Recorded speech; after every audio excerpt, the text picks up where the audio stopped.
श्री वृंदावन धाम की वृंदावनेश्वरी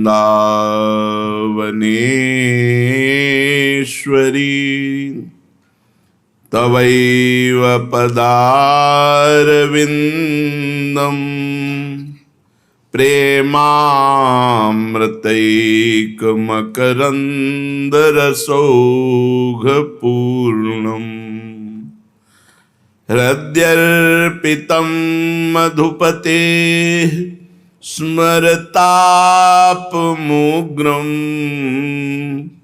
निर्वापयत् परम शीतलमाश्रयामि परम शीतलमाश्रयामि।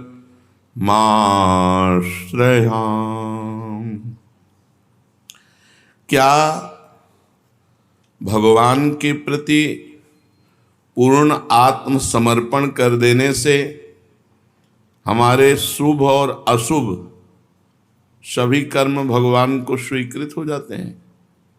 हाँ, ये बहुत सुंदर बात है, ये बहुत विश्वास करने योग्य बात है, बड़े आनंद की बात है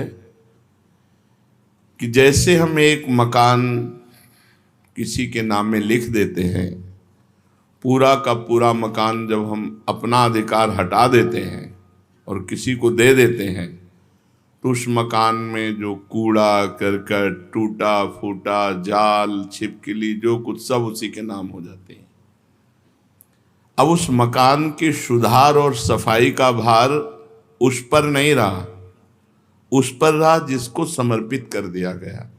ऐसे ही अपने जीवन को भगवान के चरणों में समर्पित कर दिया तो काम क्रोध आदि गंदगी, नाना प्रकार के दोष, और बहुत टूटा फूटा मकान है, बड़ी गंदगी है इस मकान में, पर एक गुंजाइश है समर्पण करने की, और समर्पण करने का योग भी उन्होंने बनाया, तो अब हम समर्पण कर देते हैं। तो अब हमारी जिम्मेवारी नहीं रही कि हम इसका सुधार करें या इसमें सफाई करें। ये जिसके नाम है वही सुधार करेगा और वही सफाई करेगा। अर्थात उपासक को अब किसी अन्य भरोसा आशा का आदर नहीं करना चाहिए कि हम किसी की खोज करें कि कोई हमें दिव्य बना दे। अब हमने अपने जीवन को भगवान को समर्पित कर दिया, अब वो जैसा रखें। अगर हमें वो गंदा रखकर राजी हैं तो हमें अच्छा नहीं होना, अगर वो हमें अच्छा रखना चाहते हैं तो गंदा कर कौन सकता है। पूर्ण विश्वास कर ले कि हमारा सुधार भगवान स्वयं कर देंगे, हमें सतमार्ग में स्वयं भगवान दृढ़ कर देंगे, भगवान अपनी कृपा से हमें मिल जाएंगे, इसमें बिल्कुल संशय मत रखो। जो इस प्रकार पूर्ण समर्पण कर देता है तो उसके पाप भी भगवान स्वीकार कर लेते हैं। जन अवगुण प्रभु मान न काहू, दीन बंधु अति मृदुल स्वभाव। उसको अपने पापों का प्रायश्चित नहीं करना पड़ता, स्वयं भगवान उसके पापों को धोते हैं, भस्म कर देते हैं, जो समर्पण हो जाता है। कितना बढ़िया भैया, कुछ खर्चा नहीं और माला माल हो जाना है। अब इसमें ये तो नहीं बताया जाता कि कपड़े उतार करके ठंडी में जल में खड़े हो या सूर्य में ताप अग्नि आसपास लगा के तपो, ऐसा कुछ नहीं। जैसे हो, जहाँ हो, जो भी हो, भगवान को समर्पित हो जाओ और नाम जप करो। जितना तुमसे बन सकता है, शेष काम आगे का भगवान संभाल लेंगे। जहाँ सुधार करना है वहाँ जलन देंगे, विपत्ति देंगे, अपमान देंगे, पिटवाएंगे, अपने आप सुधर जाओगे।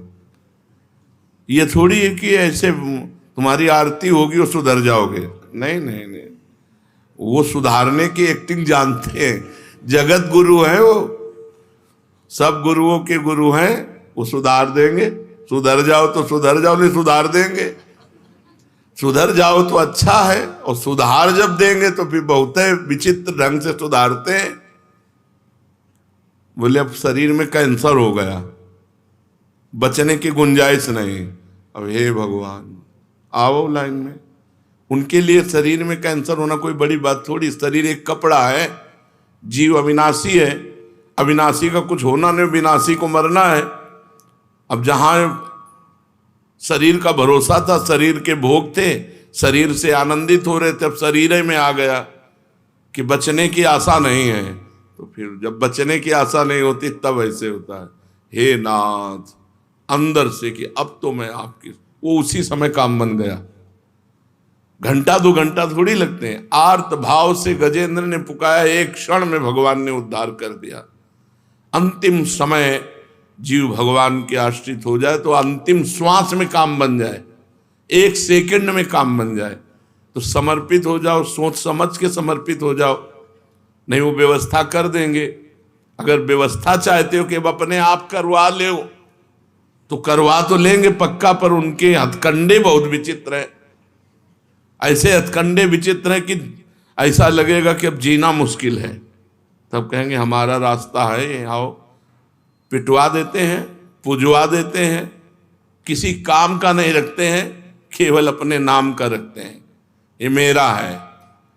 अब जैसे कुम्हार मिट्टी को कूट कूट करके मसल मसल करके एक कंकड़ी न रह जाए, अगर एक कंकड़ी रह गई तो वहीं से बर्तन फूट जाएगा। इतनी सरसों जैसी कंकड़ी रह जाए तो पूरा घड़ा बेकार हो गया। ऐसे ही भगवान कूट कूट करके अपने भक्त को बिल्कुल निराभिमान, दैन्य, सरस, सहज, सरल ऐसे बना देते हैं। वैसे बनाएंगे तो वही, लेकिन हमें लगता है जितनी सामर्थ्य दी पहले बन जाओ फटाफट, उनके ऊपर मत छोड़ो। नहीं, वो अपना जब प्रोसेस शुरू करते हैं तो दोनों किडनी फेल। जिस आश्रम में रह रहे हो उससे भी निकाल दिए गए। झोला टांगे राधा वल्लभ जी सामने बैठे, न रहने का ठिकाना, न खाने का ठिकाना, न कोई बात करने वाला, न कोई बोलने वाला, कहीं का नहीं रखते। जो कहीं का नहीं रहता वो प्रभु का होता। असली में शरणागति तभी होती है जब कोई आश्रय नहीं रह जाता। ये दुर्भाग्य है कि ऐसे सुहृद भगवान का हम तब आश्रय लेते हैं जब कोई आश्रय नहीं रह जाता। नहीं तो हम पहले ही आश्रय ले लें तो ऐसी घटना ही नहीं हो पाएगी। यदि महल में ही पुकार देती द्रौपदी जी तो केस पकड़ने की सामर्थ्य नहीं दुशासन की थी कि वो केस पकड़ के घसीटता हुआ सभा में लाता। वो जब केस पकड़ा तो उनको भरोसा पांडवों का हुआ, प्रभु का नहीं हुआ। प्रभु का भरोसा, प्रभु का आश्रय, वो सब सुधार लेंगे। देखो बिगड़ा भी उन्हीं से है, बनेगा भी उन्हीं से। बिगड़ा उनसे कैसे? उन्हीं की तो माया शक्ति है, उन्हीं की माया शक्ति ने बिगाड़ा है और कृपा शक्ति बना देगी। दोनों हाथ उन्हीं के हैं, एक हाथ से उन्होंने बिगाड़ा है तो दूसरे से बना देंगे। तीसरा कोई ऐसा नहीं है जो हमें बना सके। उनके एक हाथ ने बिगाड़ा है वाम मार्ग, उनके विरुद्ध चलने वाले हमारी जो इच्छा है वही हमें बिगाड़ दी। ये इच्छा माया से जागृत हुई है। और दायां मार्ग, उनके अनुकूल चलने की जो इच्छा है ये भगवान की भक्ति से जागृत होती है, उनकी कृपा से जागृत होती है। तो हमारी दुर्गति भी उन्हीं से हुई और सदगति भी उन्हीं से होगी। तुम्हारी माया बाजी पसारी विचित्र, सुनि मुनि मोहे काकी कोड़, कह हरिदास तुम हारे और हम जीते तो न तोड़। बिल्कुल निश्चिंत रहो, कोई दावा ऐसा नहीं है जिसमें भगवान हमको फेल कर सके। बोले तू कामी भ्रष्ट हो गया, तो आप कहां थे जब मैं आपकी शरण में हूं? तो आप कहां थे? और आकर्षण किसने किया और भ्रष्ट किसने किया? आकर्षण आपकी माया ने किया। डांट देते हमें, उसको डांट देते, तब तो देखते रहे। तो अब निर्णय तुम्ही को करना है। तुम्हारी माया बाजी पसारी विचित्र, सुनि मुनि मोहे काकी कोड़। किसकी गोद में बैठकर बड़े बड़े मुनिजन भूल कर गए आपकी माया की। तो तुम हारे और हम जीते तो ना तोड़। फिर भी आप कि मैं हार गया तो अब चलो इसका कल्याण करना बंद कर दे, फिर भी आप सुधारने में लगे हो। जय हो आपकी। यद्यपि आप हार चुके हो सुधारते सुधारते, और हम बिगाड़ते बिगाड़ते जीत गए हैं, लेकिन फिर भी आप सुधारने में लगे हो, इसलिए आपकी जय हो। पक्का समझो, शरणागत का सारा भार प्रभु ले लेते हैं। अपने को बिल्कुल बेपरवाह होना है। अपने जितने बेपरवाह हो जाते हैं उतने ठीक हो जाएंगे। ऐसे हो जाओ, नाथ पूरा भार आपके चरणों में, मेरे से कुछ नहीं संभरेगा। तो उस भक्त के पाप भी भगवान स्वयं भस्म कर देते हैं, स्वयं भगवान धोते हैं। ये भोग वासना भरे हृदय से समर्पण हो जाए तो क्या भगवत प्रेम मिल जाएगा? हमारे हृदय में भोग वासनाएं हैं, बड़ा गंदा है, और ऐसे ही हृदय से ऐसे समर्पण कर दें तो भगवान मिल जाएंगे, प्रेम मिल जाएगा। हाँ, ये बहुत छूट वाला, जैसे दीपावली को छूट होता ना 25% छूट, 40%, इसमें 100% छूट है। ये शरणागति का ऐसा मार्ग है 100% छूट वाला, इसमें 1% का कोई, पूरा का पूरा छूट है। कह रहे हैं हाँ, जैसे पतित हो, जैसे गंदे हो, जैसे हो वैसे ही भगवान की अपिचेत सुदुराचारो भजते माम अनन्य भाग साधुरेव समंतव्या सम्यक व्यवसिता ही सा। जिसने ईमानदारी से अपने आप को भगवान के चरणों में समर्पित कर दिया, उसकी आसक्ति, उसकी वासना, उसकी कामना स्वयं भगवान ले लेते हैं, स्वयं भगवान ले लेते हैं, अपने चरणों में आसक्ति करा देते हैं और भगवत सुख की वासना जागृत कर देते हैं और अपने मिलन की कामना जागृत कर देते हैं। आसक्ति अपने चरणों की, वासना भगवदानंद की, कामना भगवत मिलन की। ये शरणागति की आसक्ति, वासना, कामना ये भगवान बदलते हैं। बोले हमारी तो नहीं बदले, चुप रहो, चिंता मत करो, कोई घाटे में थोड़ी हो, नहीं बदले तो घाटे में तो हो नहीं। शरणागत हो गए हो तो अब संशय मत करना कि मैं हुआ हूं कि नहीं हुआ हूं, ऐसा मत करना। मैं शरणागत हूं, हृदय से पक्का विश्वास, प्रभु का शरणागत हूं, बस। गुरुदेव भगवान ने एक बार कहा, तुम चिंता क्यों करती हो, प्रिया प्रीतम का शरणागत है। ये सुनकर अपार सुख हुआ कि हम तो शरणागत जो हैं जैसे हैं, लेकिन मेरे गुरुदेव कहते हैं कि वो प्रिया प्रीतम का शरणागत है। अब हमें चिंता की बात नहीं, अब हमारी कोई चिंता की बात नहीं। हम तो कहते ही शरणागत हैं और गुरुदेव ने कह दिया वो प्रिया प्रीतम का शरणागत है, तुम्हें चिंता करने की बात नहीं। तो गुरुदेव ने मेरा सारा भार प्रिया प्रीतम को दे दिया। अब वो जिम्मेवारी देखें, हमारी थोड़ी जिम्मेवारी कोई है। तो हम अपनी शरणागति पर कभी प्रश्नवाचक चिन्ह न लगावें कि पता नहीं हमारी उस कोटि की शरणागति है कि नहीं, जिस कोटि में भगवान ऐसे कामना, वासना, आसक्ति का परिवर्तन कर देते हैं। कोटि वोटि हम नहीं जानते, हम जितने हैं जैसे हैं आपके हैं। हे प्रभु, जो कमी हो, जहां कमी हो, जैसे दूर करना हो आप कर लो, मैं आपकी शरण में हूं। शरणापन्न भक्त को कोई कर्म करना चाहिए, हाँ, वो अथक परिश्रम करता है, वो कायर थोड़ी होता है। शरणागत भक्त अथक परिश्रम करता है, रात दिन प्रभु की आज्ञा का पालन करने के लिए वो सेवा में तत्पर रहता। वो कायर नहीं होता कि बैठा है पैर पे पैर चढ़ाए और तो प्रभु की शरण में, ऐसा नहीं है। जो दिनचर्या है, जो कार्य है, वो तत्परता पूर्वक करता है, पर वो कार्य करता नहीं है। वो देख रहा है भगवान यंत्रवत मेरे से करवा रहे हैं, उसका कोई फल, उसकी कोई कामना नहीं, कोई वासना नहीं। उसके कर्म भाव से होते हैं, प्रातः से लेकर शयन तक। उस पर इतनी भगवान की कृपा होती है कि स्वयं भगवान प्रतिपल उसके समीप रहते हैं, उसकी चिंता करते हुए। ये शरणागति का आनंद है, प्रतिपल भगवान समीप रहते हैं उसकी चिंता करते हुए। भगवान का हृदय उमड़ता रहता है उसके प्रति कि ये मेरा है, मेरे को समर्पित है। जीव मात्र में भगवान की प्रीति है। सब मम प्रिय सब मम उपजाए। पर भगवान संग का और कृपा का अनुभव उसे ही कराते हैं जो शरणागत है। सब पर भगवान की प्रीति है। सब मम प्रिय सब मम उपजाए। पर कहते हैं मामेव ये प्रपद्यन्ते, तो माया में ताम तरन्ते। माया से वही तर सकता है जो मेरी शरण में आ गया। मामेव ये प्रपद्यन्ते। भगवान कहते हैं मत चित्ता मत प्रसादात सर्व दुर्गाणि तरिष्यति। जिसने मेरे को चित्त दे दिया तो मेरी कृपा से वो समस्त दुर्गुणों से पार हो जाता है। कहते हैं कि भगवान के एक बार सन्मुख हो जाओ तो सारे पाप भस्म हो जाते हैं। तो ये एक बार सन्मुख होना क्या है?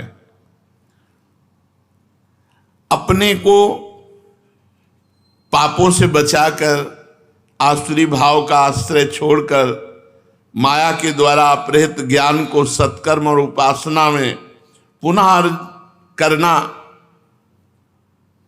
भाव, अंदर का भाव समझो। इसमें जो लिखा है वो तो अंदर का भाव समझो। हे भगवान, आज तक तो मैं भटकता रहा, अब मैं आज आपकी शरण। ये सन्मुखता हो रही अंदर से। हे भगवान, आज तक भटकता रहा, कहाँ कैसे सुख मिले, कैसे शांति मिले, कैसे आनंद मिले, दया निधान, जीवन बर्बाद हो गया, कुछ लाभ नहीं मिला, अब मैं आपकी शरण में। यह सन्मुखता। जीव संसार से पीठ करके जब भगवान की तरफ होता है उसमें समस्त भागवतिक सद्गुण जागृत होने लगते हैं। और उसी क्षण सन्मुख होए जीव मोई जबहि, जन्म कोटि अगनाशों तवहीं। करोड़ों जन्मों के पाप नष्ट कर देते हैं। तो बोले फिर भोग क्यों भोगना पड़ता है? तो कर्मों का नहीं भोगना पड़ता, वो प्रारब्ध भोगना पड़ता है। संचित कर्म भस्म हो गए, क्रियमाण निष्फल हो गए, लेकिन प्रारब्ध जो जिससे शरीर रचा गया था, शरणागत आज हुए हो और शरीर बहुत पहले रचा गया था, तो रचने के समय जो कर्म रखा गया कि इसमें आपको ये दुख मिलेगा, इसमें आपको ये सुख मिलेगा, वो शरणागत होने पर, सन्मुख होने पर भी आपको भोगना पड़ेगा। अवश्य में वो भोक्तव्यम, प्रारब्ध भोग भोगना पड़ता है। नहीं तो किसी को संशय हो जाएगा कि जब करोड़ों जन्मों के पाप भगवान की सन्मुखता में नष्ट हो गए तो वर्तमान में उसको दुख क्यों भोगना पड़ रहा है? क्योंकि वर्तमान शरीर की रचना जब हुई थी तब वो शरणागत नहीं था। वर्तमान शरीर की रचना होते समय उसके सुख दुख वाले शुभ अशुभ कर्म मिश्रित करके शरीर की रचना की गई। तो जब अब शरणागत हुआ है तो संचित कर्म भस्म हो गए, क्रियमाण निष्फल हो जाएंगे, वो आपको बांधेंगे नहीं, लेकिन प्रारब्ध आपको भोगना पड़ेगा। इसीलिए बड़े बड़े सिद्ध संतों के भी जीवन में प्रारब्ध भोग आता है। तो प्रारब्ध को भोगते हुए भगवान की शरण में रहो, निश्चिंत रहो, निर्भय रहो, व नाम न भूलो। नाम भूलने वाले ये शरणागति के भाव को धारण नहीं कर पाएंगे। और इस पर हम कोई गुंजाइश नहीं रखना चाहते कि हम भगवान को भूले हैं तो चलेगा, क्योंकि हम भगवान की शरण में नहीं। तो ऐसे रहो, भगवान की शरण में रहो। भजन में त्रुटि आने पर भगवान से भी हम लड़ जाएंगे। एक बात और समझ लो, शरणागत हैं, सब कुछ आपका है, लेकिन आपकी यदि स्मृति में अंतर पड़ा फिर हम इस बात में नहीं कि चलेगा, नहीं, इस पर नहीं चलेगा। एक चीज पे जीवन भर हमको लड़ना है, अखंड स्मृति। भगवत स्मृति पे अगर प्रहार हो, महाराज हमको अगर भोग देश में भेजना है तो अपनी स्मृति दो, हम जाने को तैयार हैं। नरक में भेजना है तो अपनी स्मृति दो, हम जाने को तैयार हैं। परम पद में रखना है तो अपनी स्मृति दो, हम जाने को तैयार हैं। आपकी स्मृति रहित परम पद नहीं चाहिए, आपकी स्मृति रहित हमें कोई सुख नहीं चाहिए। स्मृति रहित हमें समय कटे और हम कहें शरणागत है, इस पर हम नहीं राजी हैं। बिसरी हो ना बिसारी हो, यही दान मोहि